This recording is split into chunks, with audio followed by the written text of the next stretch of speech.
Governor Arif Muhammad Khan കേന്ദ്ര സർക്കാർ CRPF Z+ സുരക്ഷ നൽകാൻ ഉത്തരവായിരിക്കുകയാണ്. കേരള പോലീസ് നൽകുന്ന സംരക്ഷണം പോരെന്ന വിലയിരുത്തലിന്റെ അടിസ്ഥാനത്തിലാണ് ഈയൊരു തീരുമാനം. ഗവർണർക്ക് മാത്രമല്ല രാജ്ഭവനും CRPF സുരക്ഷ നൽകുന്നതാണ്. ഇനി ഗവർണർ പോകുന്ന ഇടങ്ങളിലെല്ലാം CRPF ആണ് സുരക്ഷ ഒരുക്കുക. ഇക്കാര്യം ഗവർണർ തന്നെ സമൂഹ മാധ്യമമായ ട്വിറ്റർ Xലൂടെ പങ്കുവച്ചിട്ടുണ്ട്. പക്ഷേ എന്നു മുതലാണ് സുരക്ഷ നൽകുക എന്ന കാര്യത്തിൽ വ്യക്തത വരുത്തിയിട്ടില്ല. ശനിയാഴ്ച ഗവർണർക്കെതിരെ കൊല്ലത്ത് SFIക്കാർ നടത്തിയ പ്രതിഷേധം ഗവർണറുടെ സുരക്ഷയെ കൂടി ബാധിക്കുന്ന തരത്തിൽ വളർന്നിരുന്നു. SFIക്കാർ പാഞ്ഞെടുത്തിട്ടും കേരള പോലീസ് കൈയും കെട്ടി നോക്കി നിൽക്കുന്ന സ്ഥിതിവിശേഷമായിരുന്നു എന്ന വിമർശനങ്ങളാണ് ഉയർന്നു കേൾക്കുന്നത്.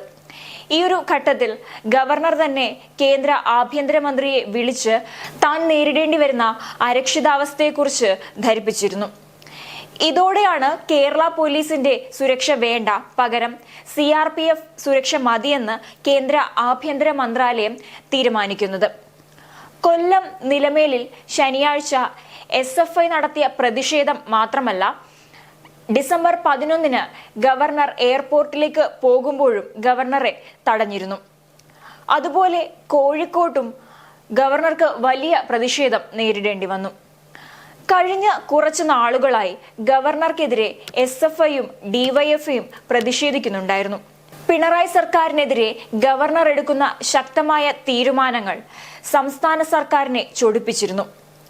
ഇതിനെതിരെയാണ് പ്രതികാരം എന്ന നിലയിൽ ഇടതുപക്ഷം ഭരിക്കുന്ന സർക്കാർ അവരുടെ യുവജന വിദ്യാർത്ഥി വിഭാഗങ്ങളെ ഗവർണറെ ഭയപ്പെടുത്തുക എന്ന ലക്ഷ്യത്തോടെ കളത്തിലിറക്കിയിരിക്കുന്നത് എന്ന ആരോപണമാണ് ഉയർന്നു കേൾക്കുന്നത്. ഇതോടെയാണ് കേന്ദ്രം തന്നെ ഗവർണർക്ക് സുരക്ഷ ഏർപ്പെടുത്താൻ തീരുമാനിച്ചത്. ഗവർണറുടെ ജീവന് ഭീഷണിയുണ്ടെന്ന വിലയിരുത്തലിന്റെ അടിസ്ഥാനത്തിലാണ് ഇത്. NSG അല്ലെങ്കിൽ നാഷണൽ സെക്യൂരിറ്റി ഗാർഡിന്റെ കമാൻഡോകൾ രാജ്യത്തെ VIPകൾക്ക് Z+ സുരക്ഷ വാഗ്ദാനം ചെയ്യുന്നു. NSG കമാൻഡോ നൽകുന്ന ഒപ്റ്റിമലും കുറ്റമറ്റതുമായ സംരക്ഷണ നിലവാരമായി Z+ കണക്കാക്കപ്പെടുന്നതിനാൽ രാജ്യത്തെ VVIPകൾക്ക് രാജ്യത്ത് നിന്ന് ഈ സുരക്ഷ ലഭ്യമാക്കുന്നു. VVIPകളുടെ ജീവൻ അപകടത്തിലായതിനാൽ അവർക്ക് കർശനമായ സംരക്ഷണം ആവശ്യമാണ്. അതിനാൽ ഈ നിലയിലുള്ള സുരക്ഷ ലഭിക്കുന്നതിന് ഒരു വ്യക്തി പ്രശസ്തനും ശക്തനുമായിരിക്കേണ്ടതുണ്ട്. ഈ രാജ്യത്തിനുള്ളിൽ 17 വ്യക്തികൾക്ക് മാത്രമേ ഗവൺമെന്റിൽ നിന്ന് Z+ സുരക്ഷ ലഭിച്ചിട്ടുള്ളൂ. കൂടാതെ പട്ടികയിൽ കനത്ത രാഷ്ട്രീയക്കാർ ഉൾപ്പെടുന്നുണ്ട്. ഇവരെ കൂടാതെ ഗൗതം അദാനി, മുകേഷ് അംബാനി തുടങ്ങിയ പ്രമുഖ വ്യവസായികൾക്കും Z+ സുരക്ഷയാണ് ലഭിക്കുന്നത്. ഏറ്റവും ഉയർന്ന രണ്ടാമത്തെ സുരക്ഷയായ Z+ സുരക്ഷയാണ് ഗവർണർക്ക് നിശ്ചയിച്ചിരിക്കുന്നത്. കേരളത്തിൽ നിലവിൽ മുഖ്യമന്ത്രിക്ക് മാത്രമാണ് Z+ സുരക്ഷ ഉണ്ടായിരുന്നത്. എന്നാൽ ഇപ്പോൾ ഇത് ഗവർണർക്ക് കൂടി ബാധകമാണ്. പുതിയ നിർദ്ദേശപ്രകാരം ഗവർണറുടെ സുരക്ഷ കേന്ദ്ര സുരക്ഷാ ഏജൻസിയായ CRPFന് കൈമാറി. SPG സുരക്ഷയ്ക്ക് ശേഷമുള്ള ഏറ്റവും ഉയർന്ന സുരക്ഷാ പരിരക്ഷയാണ് Z+.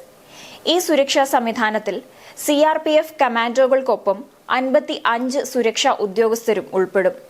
മുഴുവൻ സമയവും ഈ സംഘം സുരക്ഷയൊരുക്കുന്നതാണ്. രഹസ്യവിവരത്തിന്റെ അടിസ്ഥാനത്തിൽ ആവശ്യമെങ്കിൽ ദേശീയ സുരക്ഷാ ഗാർഡ് അതായത് NSG കമാൻഡോകളുടെ അധിക പരിരക്ഷയും നൽകുന്നതാണ്. സുരക്ഷാ സംവിധാനത്തിൽ ഒരു ബുള്ളറ്റ് പ്രൂഫ് വാഹനവും 3 ഷിഫ്റ്റുകളിലായി എസ്കോർട്ടും ഉൾപ്പെടും. 2022 വരെ 45 പേർക്കാണ് രാജ്യത്ത് Z+ സുരക്ഷ ഒരുക്കിയിരുന്നത്. കഴിഞ്ഞ കുറെ കാലങ്ങളായി നിലനിൽക്കുന്ന ഗവർണർ സർക്കാർ പോരിന്റെ അടിസ്ഥാനത്തിലാണ് ഇപ്പോൾ ഗവർണർക്ക് ഇത്തരത്തിലൊരു സുരക്ഷ ഒരുക്കേണ്ട സാഹചര്യം ഉണ്ടായിരിക്കുന്നത്. ഗവർണറും സർക്കാരും തമ്മിലുള്ള വാക്പോരുകളും അതുപോലെ ഗവർണറും SFIയും തമ്മിലുള്ള പ്രതിഷേധങ്ങളും എല്ലാം തന്നെ സൈബർ ഇടങ്ങളിൽ വരെ വലിയ രീതിയിൽ ചർച്ചയായിരുന്നതാണ്. ഇപ്പോൾ ഇങ്ങനെയൊരു സാഹചര്യത്തിലേക്ക് വഴിവെച്ചിരിക്കുന്നത് SFI പ്രവർത്തകർ ഗവർണർക്കെതിരെ പ്രതിഷേധിച്ചതിന്റെ അടിസ്ഥാനത്തിലാണ്. ഗവർണറുടെ സുരക്ഷ ഇത്രയേറെ വർദ്ധിപ്പിക്കാനുണ്ടായ കാരണങ്ങൾ എന്താണെന്നും എന്താണ് സംഭവിച്ചതെന്നും അതിന്റെ ദൃശ്യങ്ങൾ കാണാം.